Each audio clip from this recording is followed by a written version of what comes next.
Welcome,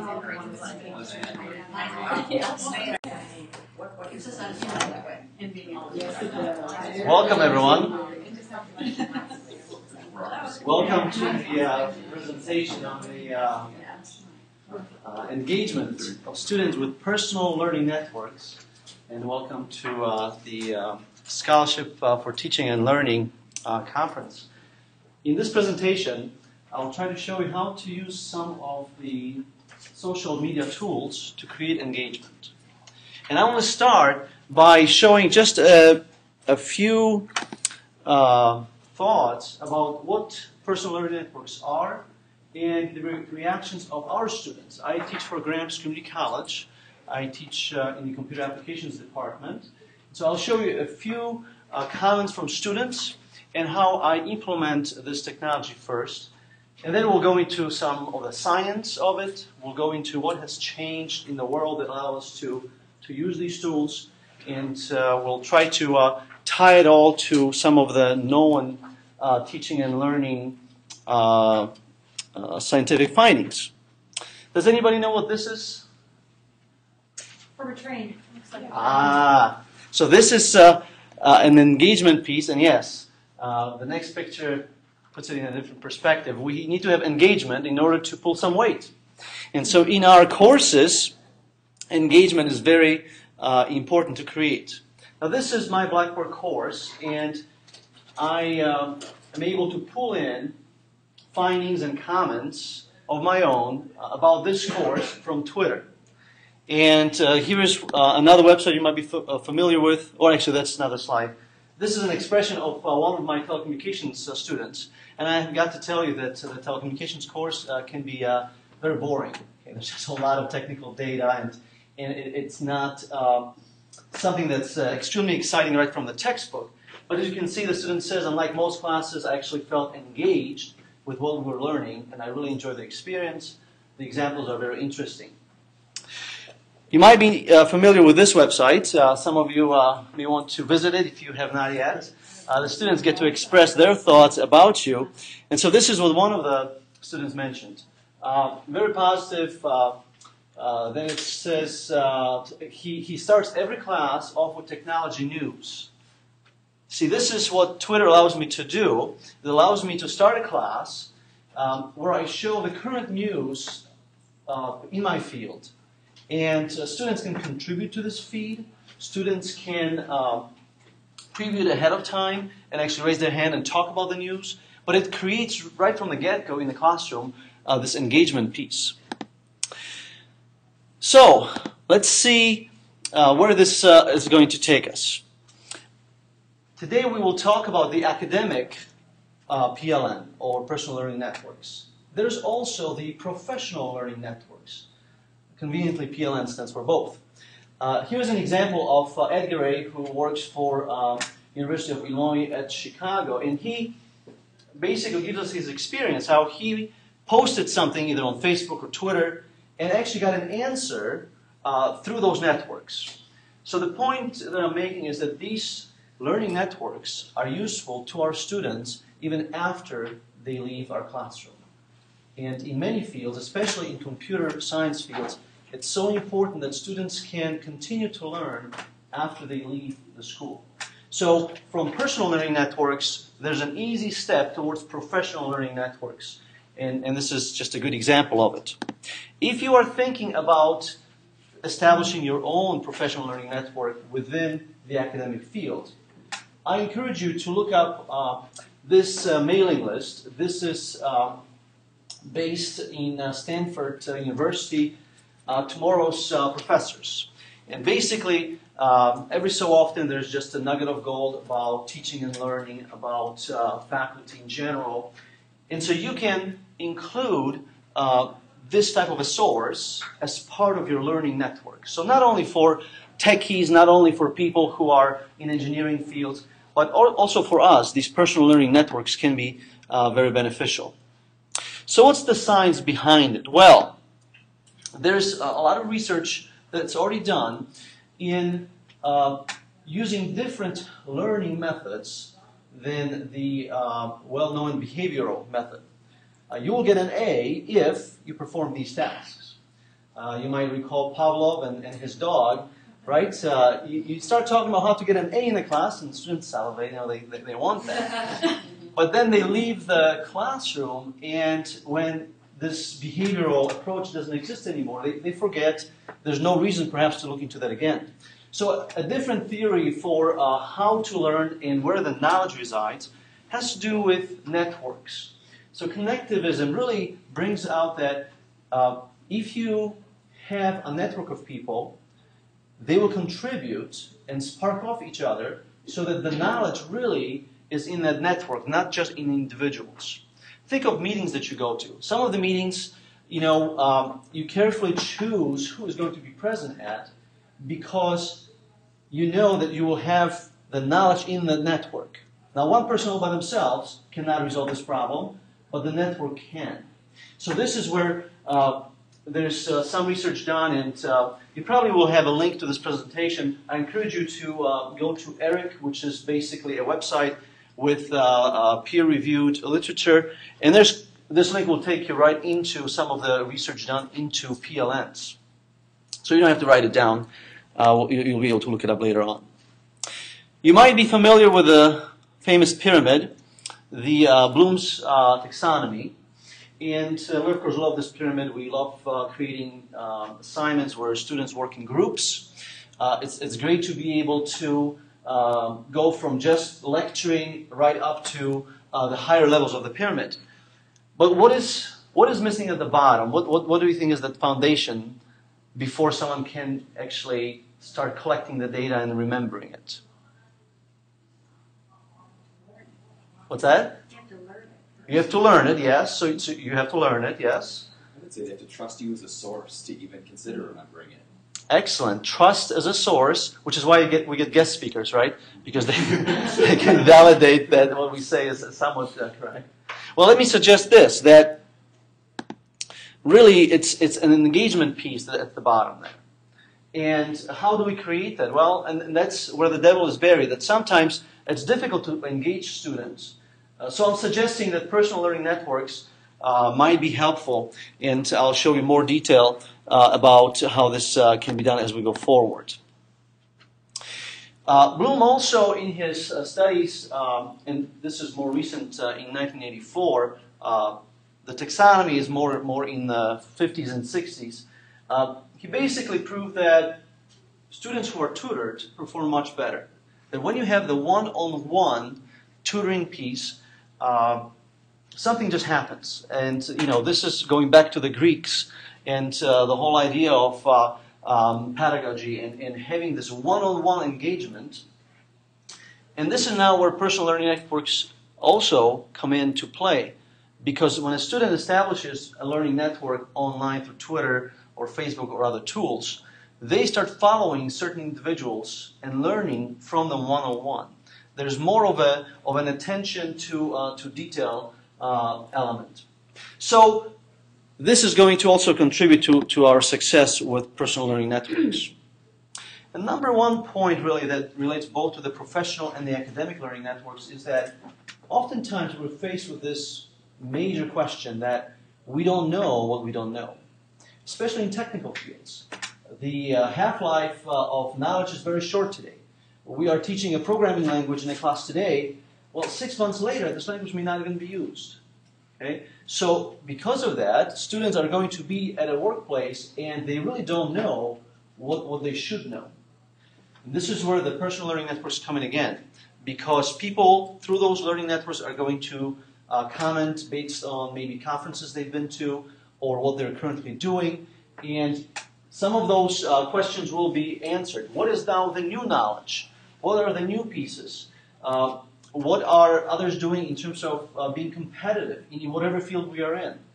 It also encourages curiosity because it helps us to see how our field can work at some excellence level. Sometimes as you're programming and you're locked into a cubicle, you're doing maybe just the healthcare program that you're working on.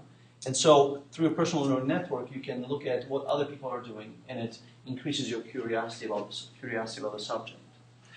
So this question, I don't know what I don't know, we need someone to send us a tweet, we need someone to page us, we need someone to somehow spark a new idea in us. And this cannot be done very easily by just sitting in front of Google, because we don't know what to put in that Google search. See, when you don't know what you're looking for. Okay. You as the faculty, you are the example, the climbing the mountain. How can we teach by example? Well, when you are in the classroom and you're lecturing, how do the students know where you got this knowledge?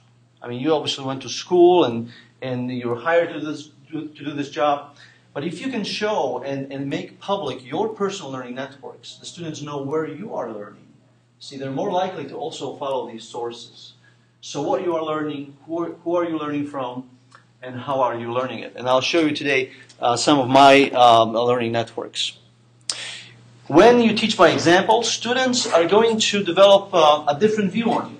You're not just that person who's standing in front of the classroom talking about wiring. Okay?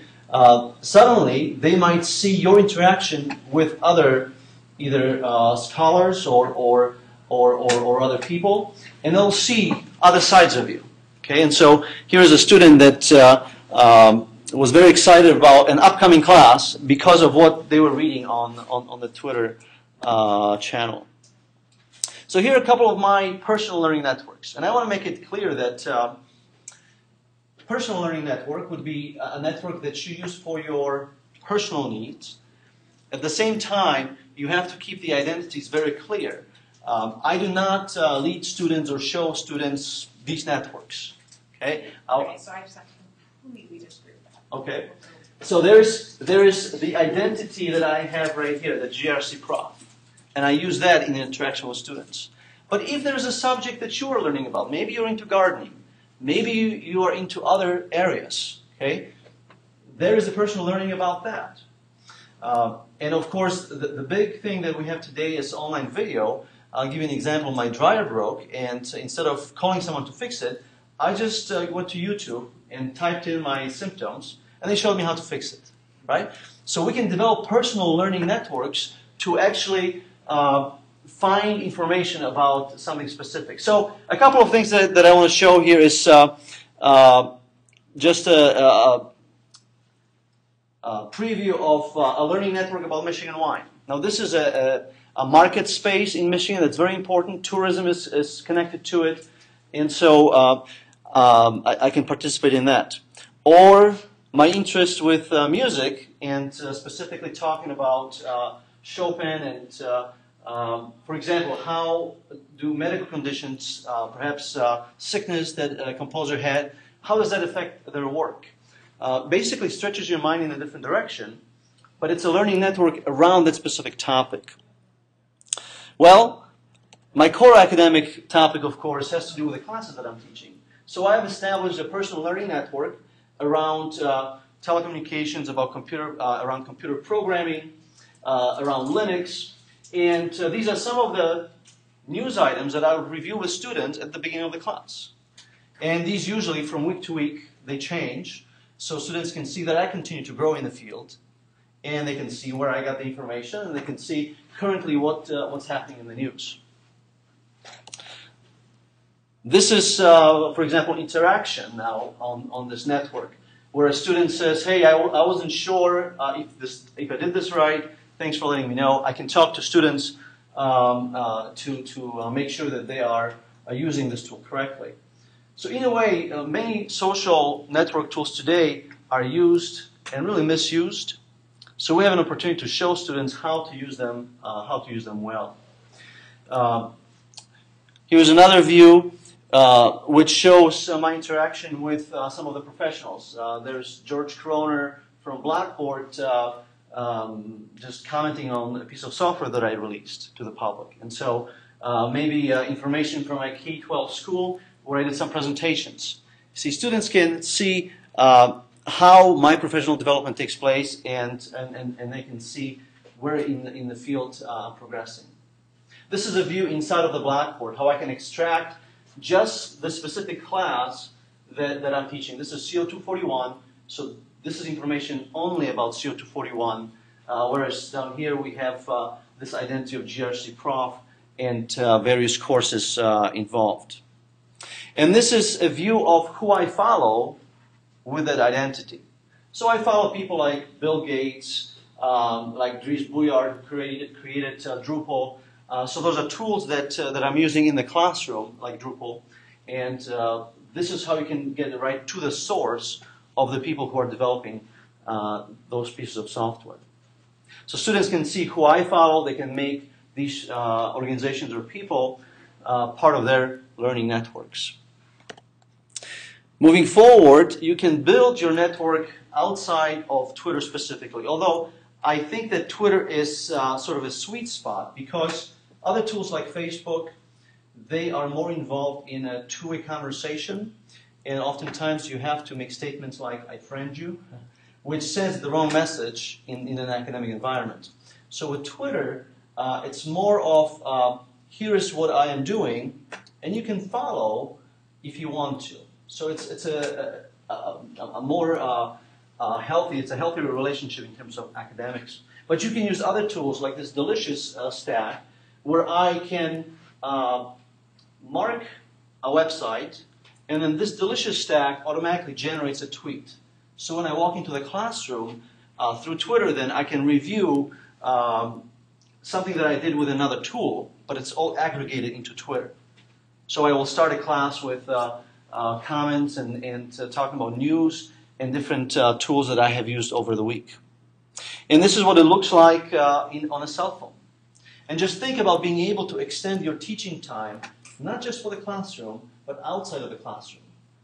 Today we have students who maybe are on the bus. They just have 5 minutes, and they can see what is happening in the field. They can satisfy their curiosity or follow up on the subjects. So various tools that can be used. Okay, so now this identity crisis. So let's talk about that. I have identity for students, and then I have an identity where I actually use to communicate with professionals, with other teachers. So if there is a tweet or something I find that has to do with teaching and how to teach, I'm not going to post it with a GRC Prof account. Right? Students don't have to see that. I'm going to post it with my educator profile, and that's how I share with faculty. Why we talk about this identity crisis? Well, because some of the misuse of social media is catching up with educational institutions. You can see that there are states where some social media tools, or all of them, are actually outlawed now because faculty and students are establishing inappropriate relationships, or there are opportunities for discussions that are closed, that are not public discussions, which is why I think Twitter, again, is that sweet spot, because these are public discussions, and you don't have that one-on-one friend type conversation. So here is a quick sample of my professional identity, and you can see that I tweeted about this morning's session with Todd and about SoTL. Okay. Does anybody want to comment on these identities? I know you said you don't agree with that. So when I first started using Twitter with students, yes. 3 years ago, I had the exact same thing you did. I had 2 separate accounts. Right. One for school and one for me. And what I realized after about 6 months or a year was that I was not modeling the behavior I actually have on Twitter with my students. So while I was trying to teach them how to use Twitter, I was not actually showing them that I use it to socialize too. And so they weren't seeing how I go about socializing on Twitter because it was a very curated, proper stream in my school account. It wasn't anything like how Twitter actually is. So I wasn't actually showing them a raw personal learning network. I was showing them a curated version of that network. And then I thought, well, wait a second. These are both public streams. Yeah. If I would want them to see the things I'm posting in this other one, why would I be posting them online? Yeah. And so I realized that I was modeling bad behavior for them. I wasn't modeling the way Twitter actually goes down. And to make a personal learning network truly powerful, you have all of those different things colliding, not separated. If you want to separate them, you make lists in a tweet deck or something like that. But it's actually that intermix of the ideas about winemaking with the ideas from technology that sparks new things. It's not separating these things, it's putting them together.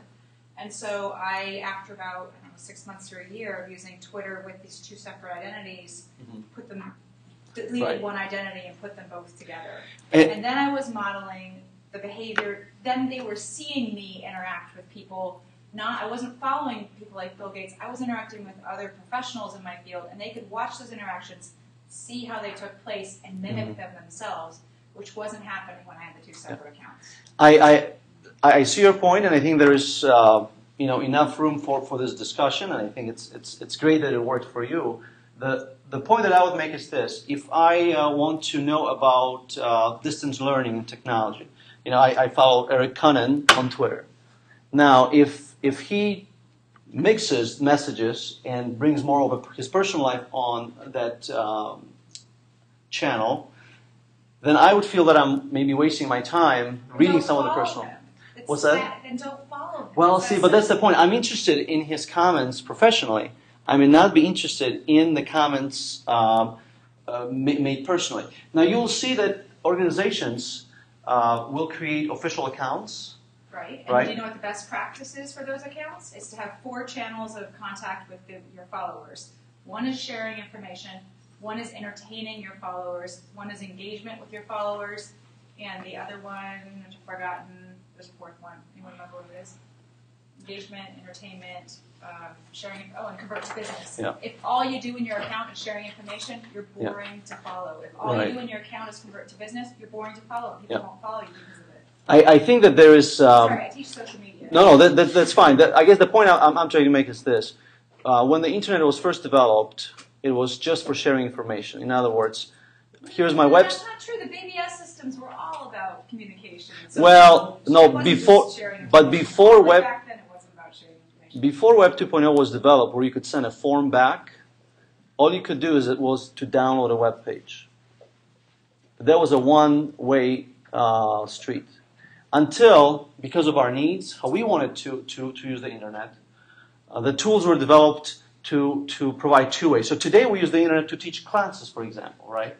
So we use tools, not perhaps always how they were developed, how the programmers wanted them to work, but we tend to change the tools to how we want for them to work.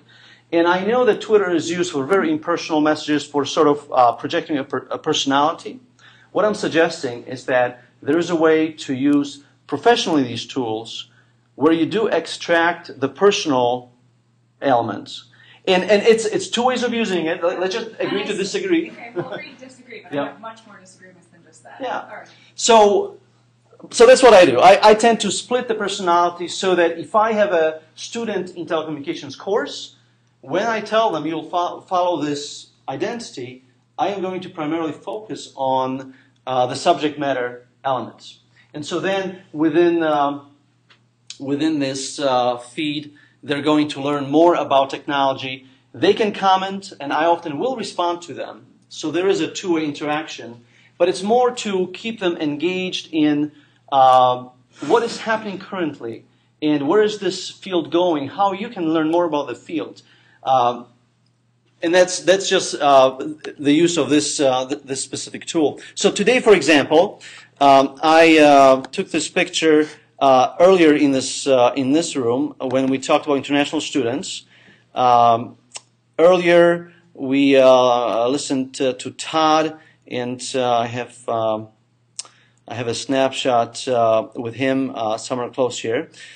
But I could take a look at my network here from earlier, and these are people that I follow, and I can find here, for example, a tweet from earlier on. Let's see, and here's Eric, who is actually taking notes during this conference, and if I click on this link, you can see the different notes that he's taken through various sessions. And that's really the power of personal learning networks, that if you go to a conference, you don't have to go to all the sessions, right? People in your network go to different sessions. They can take notes. And I can rely on Eric, with the identity that he has on the Twitter account, that he is going to relate to these professional elements. I don't post too much cursing and stuff on Right. the Right. So you don't have to know anyone in that. Exactly.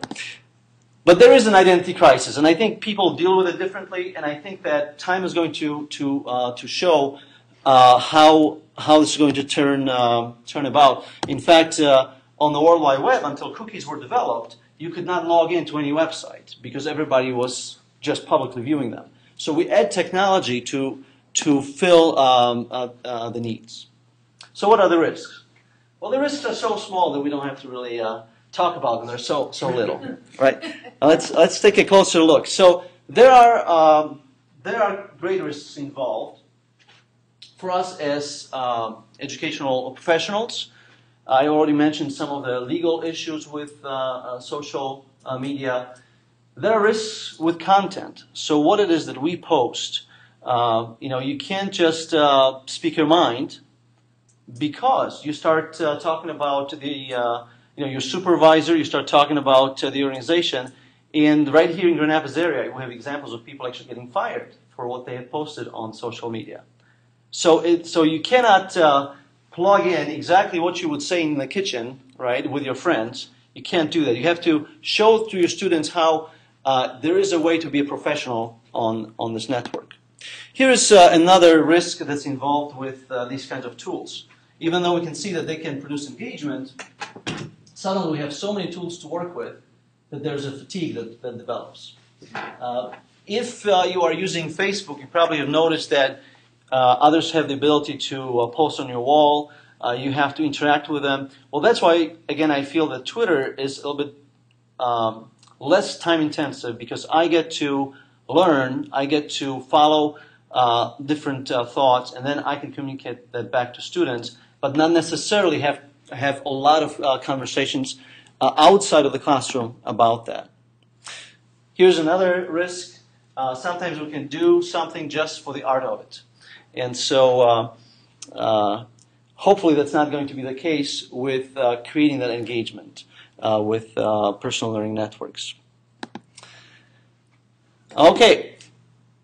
So how has the environment changed that allows us today to use personal learning networks? Well, a number of things have changed. I point out only three. First of all, we have networking technology today that's different.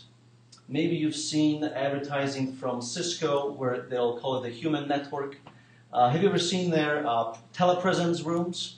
They might have three large high-definition screens with the moon-shaped table. And as you sit to this table, it looks like the table is round and it extends into the screens. And the people that are looking at you from the screens are full size. And as they speak, you can hear the voice coming from that side. And the reason why they can do it today is because there are networks capable of connecting us in terms of bandwidth. Of course, broadband, the development of wireless and wireless being free in many areas, the accessibility to these networks. You see, if it wasn't for that, we couldn't really talk about personal learning networks with Twitter. So that's one thing that has changed in recent years. The second thing that has changed is mobile technology. You probably see students with phones in the classrooms or outside of the classrooms. Mobile technology, it probably will change learning further. But I've already mentioned the scenario of maybe being on a bus, having only 5 minutes, and yet you can change that 5 minutes into a learning moment. But how will the student know, do I start reading a textbook? Because you can't have a textbook on your phone. Well, 144 character message or 140 character message may be just enough what you can actually process in those 5 minutes. I actually took a quote here about mobile learning that was developed years and years ago by cultures. Does anybody know where this quote is coming from? Right. Yeah, so we can see that mobile technology, or mobile learning actually, has been proven over the years. And so that's what we want to do today with students. How can we utilize some of the time where otherwise they may spend not learning? And so this is where personal learning networks can come in. again, if a student has a cell phone, they can connect it to Twitter so that when you post a new idea about your subject matter, a message will appear on their phone. And so they can get engaged. The third thing that has changed is we have online video. Online video, not in the way VHS tapes worked before, where you check out a tape, then you have to go back to check it in, and you have to find in the living room time when no one is watching television so that you can watch it. No, today online video is on the phone, it's on the laptop, and it is a different way of communicating. Online video is. I want to spend just a moment watching this particular section of this TED video, because truly online video is changing the way we do business. Let me fast forward this to about 8th minute. We're a social species. We spark off each other. It's also not news to say that the internet has accelerated innovation. You know, for the past 15 years, powerful communities have been connecting online, sparking off each other. If you take programmers, you know, the whole open source movement is a fantastic instance of crowd-accelerated innovation. But what's key here is that the reason these groups have been able to connect is because their work output is of the type that can be easily shared digitally. A picture, music file, software. And that's why, you know, what I'm excited about, or what I think is underreported, is the significance of the rise of online video. This is the technology that's going to allow the rest of the world's talents to be shared digitally, thereby launching a whole new cycle of crowd-accelerated innovation. The first few years of the web were pretty much video-free. For this reason, video files are huge. The web couldn't handle them, but in the last 10 years, bandwidth has exploded 100-fold. Suddenly, here we are. Humanity watches 80 million hours of YouTube every day. Cisco actually estimates that within 4 years, more than 90% of the web's data will be video. If it's all puppies, porn, and piracy, we're doomed. I don't think it will be. Video is high bandwidth for a reason. It packs a huge amount of data, and our brains are uniquely wired to decode it. Here, let me introduce you to Sam Haber. He's a unicyclist. Before YouTube, there was no way for him to discover his sport's true potential, because you can't communicate this stuff in words, right? But looking at video clips posted by strangers, a world of possibility opens up for him. Suddenly he starts to emulate and then to innovate, and a global community of unicyclists discover each other online, inspire each other to greatness. And there are thousands of other examples of this happening, of video-driven evolution of skills, ranging from the physical to the artful. And I have to tell you, as a former publisher of hobbyist magazines, I find this strangely beautiful. I mean, there's a lot of passion right here on this screen. But if Rube Goldberg machines and video poetry aren't quite your cup of tea, how about this? Jove is a website that was founded to encourage scientists to publish their peer-reviewed research on video. There's a problem with a traditional scientific paper. It can take months for a scientist in another lab to figure out how to replicate the experiments that are described in print. Here's one such frustrated scientist, Moshe Pritzker, the founder of Jove. He told me that the world's wasting billions of dollars on this. But look at this video. I mean, look, if you can show, instead of just describing, that problem goes away. So it's not far-fetched to say that at some point, online video is going to dramatically accelerate scientific advance. Here's another example that's close to our hearts at TED, where video is sometimes more powerful than print, the sharing of an idea. Why do people like watching TED Talks? All those ideas are already out there in print. It's actually faster to read than to view. Why would someone bother? Well, obviously there's some showing as well as telling. But even leaving the screen out of it, there's still a lot more being transferred than just words. And it's in that non-verbal portion, there's some serious magic. Somewhere hidden in the physical gestures, the vocal cadence, the facial expressions, the eye contact, the passion, the kind of awkward British body language, the sense of how the audience are reacting. That there are hundreds of subconscious clues that go to how well you will understand and whether you are inspired. Light, if you like, and desire. Incredibly, all of this can be communicated on just a few square inches of a screen. Reading and writing are actually relatively recent inventions. Face-to-face communication has been fine-tuned by millions of years of evolution. That's what's made it into this mysterious, powerful thing it is. Someone speaks, there's resonance in all these receiving brains. The whole group acts together. I mean, this is the connective tissue of the human superorganism in action. It's probably driven our culture for millennia. 500 years ago, it ran into a competitor with a lethal advantage. It's right here. Print, scaled. The world's ambitious innovators and influencers now could get their ideas to spread far and wide. And so, the art of the spoken word pretty much withered on the vine. But now, in the blink of an eye, the game has changed again. It's not too much to say that what Gutenberg did for writing, online video can now do for face-to-face communication. So that... I'll let you see the rest of it on your own. But do you see the big changes in technology in the world? Those three things I mentioned about networks, mobile development, and video as perhaps impacting your classrooms? Do you use video, maybe YouTube or TED in your classroom? Yeah, so that in a moment's time you can communicate a lot of information. But to pass on the links to those videos to students, you do have to have this topic-oriented stream.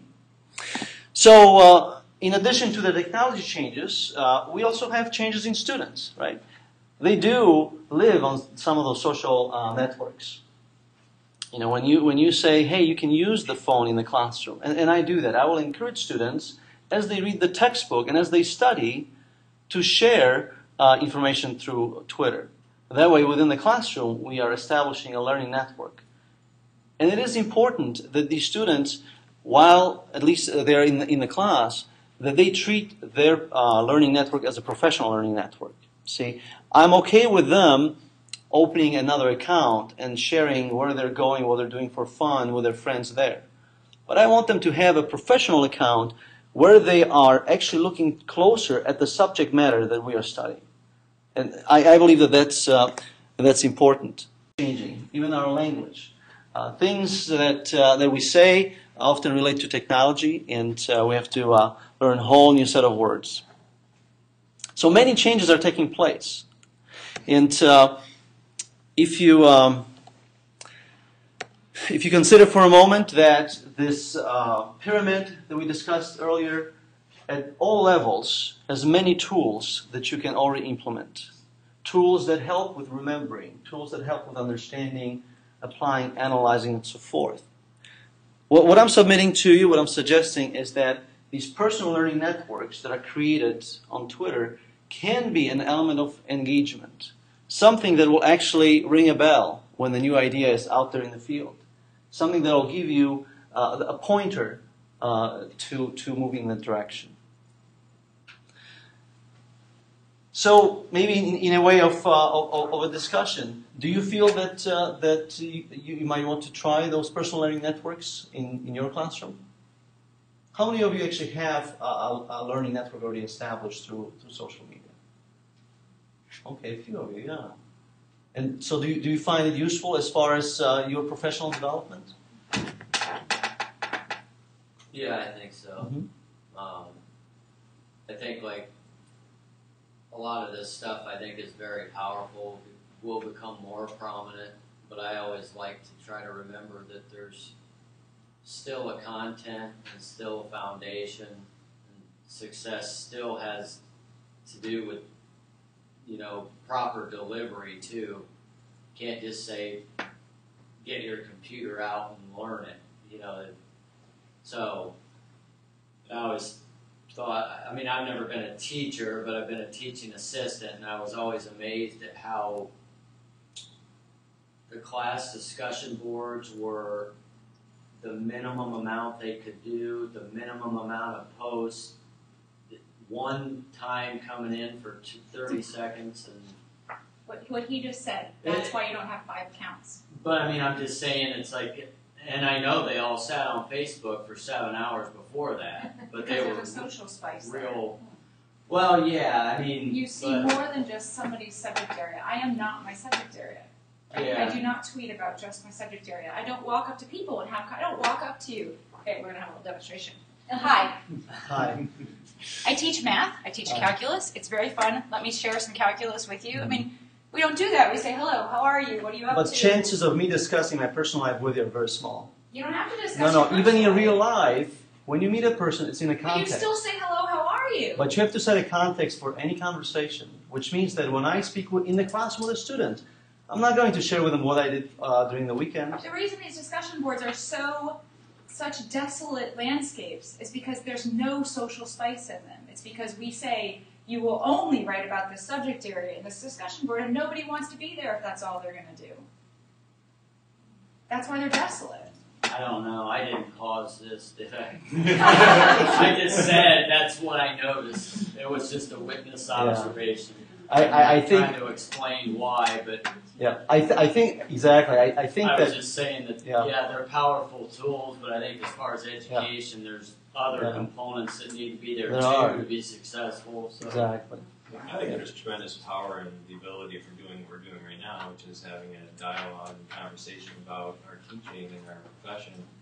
And I find often that, even at, well, it doesn't matter what college that you work, there's a lot of hidden gems of practice out in the classroom, and getting faculty to talk to other faculty is often it's a big challenge. I mean, I've already at this conference talked more to Simon and to Anne and others that work at the college that I work with than I normally do on a day-to-day basis. So I think where there's tremendous potential, though, is that the bulk of faculty that are out there are not on these networks, typically.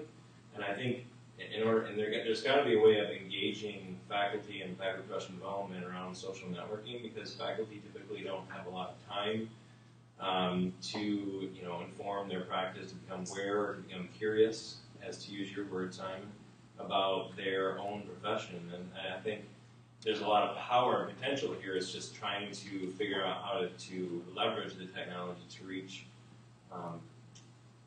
others, and whether or not you have a personal element of that. I mean, I think you can argue both sides. You guys are both arguing both sides very eloquently, because I think there's different personalities online as well. I mean, there's businesses I follow, and I don't want personal stuff in there. I want just updates. I want what's the latest thing going on. But there's other people I do follow that work at Blackboard and things, and I'm like, yeah, oh cool, that's cool. Jan Day, she's interested in cooking. She's got a pet now. I mean, you develop those relationships differently than you do with businesses, and perhaps there's something to be argued around the context of the course you're in, around the material that's being posted on that channel as well. So I think there's a spectrum of channels that you can follow on whatever social network, whether it's Twitter or Facebook or anything else.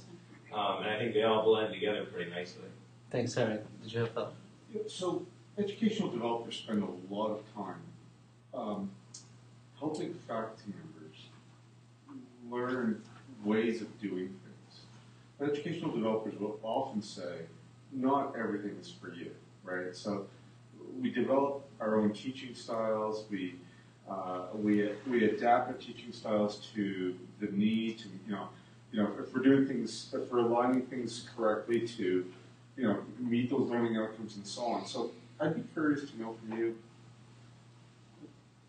when would you recommend for someone not to use these tools? I think in the risks area, I showed the technical fatigue. In some areas, I think, using technology just because it's there, would distract, would be sort of fumbling the ball in the course. Now, if you are comfortable with technology, and specifically, I have personal learning networks for the reason of keeping in touch with my field. I feel like I need to share this with students because I think that out of the classroom they'll need those.